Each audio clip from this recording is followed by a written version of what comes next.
എന്തടി ഇവിടെ? ഞാൻ ഇവിടെ ഒരു പർച്ചേസിന് വന്നതാ. പിന്നെ ഓർമ്മ ഉണ്ടോ 26-ാം തീയതി ഇലക്ഷനാണ്, രാഹുൽ ഗാന്ധിക്ക് വോട്ട് ചെയ്യണം കേട്ടോ. എന്താ രാഹുൽ ഗാന്ധിക്ക് കൊടുക്കുന്ന ഉറപ്പ്?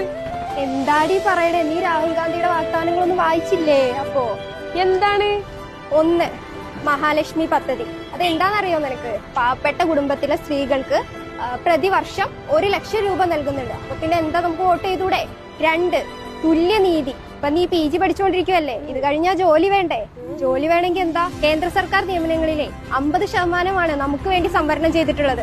3 നീതി സഹായി. അതെന്താണെന്നറിയോ? നമ്മുടെ അവകാശങ്ങൾ ഉറപ്പിക്കാനേ ഓരോ പഞ്ചായത്തിലും ഓരോ പ്രതിനിധിയാണ് എന്നതാണ് രാഹുൽ ഗാന്ധി നമുക്ക് തരുന്ന ഉറപ്പ്.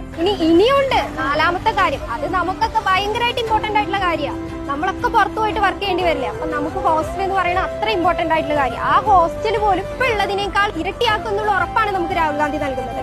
അപ്പൊ എന്താ, നമുക്ക് വോട്ട് ചെയ്തൂടെ? ഇനിയുണ്ട് നമ്മുടെ അങ്കണവാടി ടീച്ചേഴ്സ് ഇല്ലേ, അതുപോലെ അവിടെ ആശാവർക്കർമാരുണ്ട്, അവിടെ ഉച്ചഭക്ഷണം ഉണ്ടാക്കുന്നവരുണ്ട്, അവരുടെയൊക്കെ ഗവൺമെന്റ് വിഹിതം അത് ഇരട്ടിയാക്കുന്നുണ്ട്. അങ്ങനെ എന്തൊക്കെ കാര്യങ്ങളാണെന്നറിയോ രാഹുൽ ഗാന്ധി നമുക്ക് നൽകുന്നത്?